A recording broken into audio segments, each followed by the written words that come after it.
today we're going to talk about voiceover. Those beloved characters in your favorite animations. Those are voiceover artists. Those video game characters that you love and grew up with. Those are voiceover artists.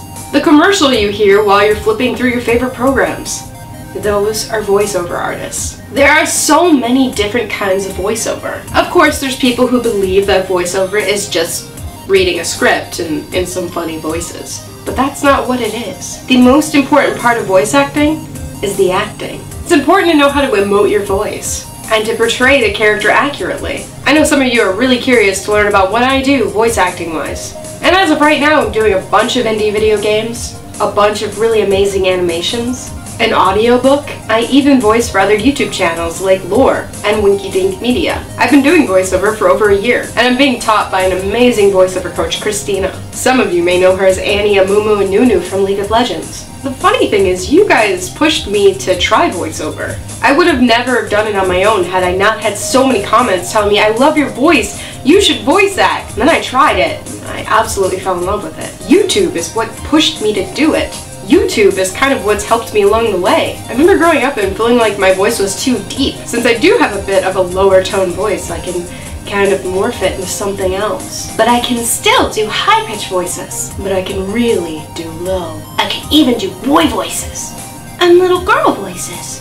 Which allows me to do a Teemo voice. 2, 3, 4! And an Amumu voice. Where are we going?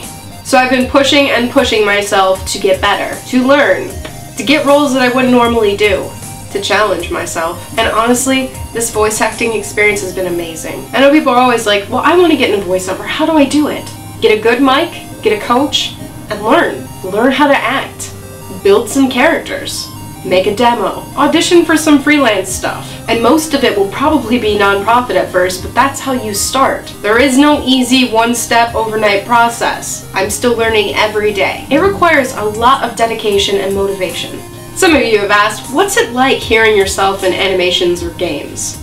It's really cool, but it's also kind of hard at the same time, because I'm like, oh, I don't like this part, I wish I could change that, or this or that. You are your own biggest critic. One other really important thing about voice acting is there can be hundreds and hundreds of people going for one role. But don't get your hopes up for any one role, because getting one is very hard. For every 50 no's, you may get told yes once. And that doesn't mean you're bad at what you do. It just means they wanted somebody else. They had something else in mind. You're not going to get booked more than you're going to get told no. And use that to keep pushing and auditioning more and more.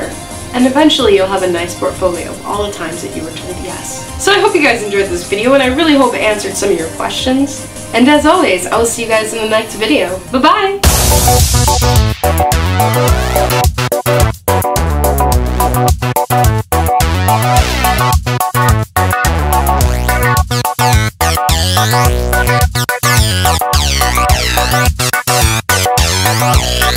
Yeah.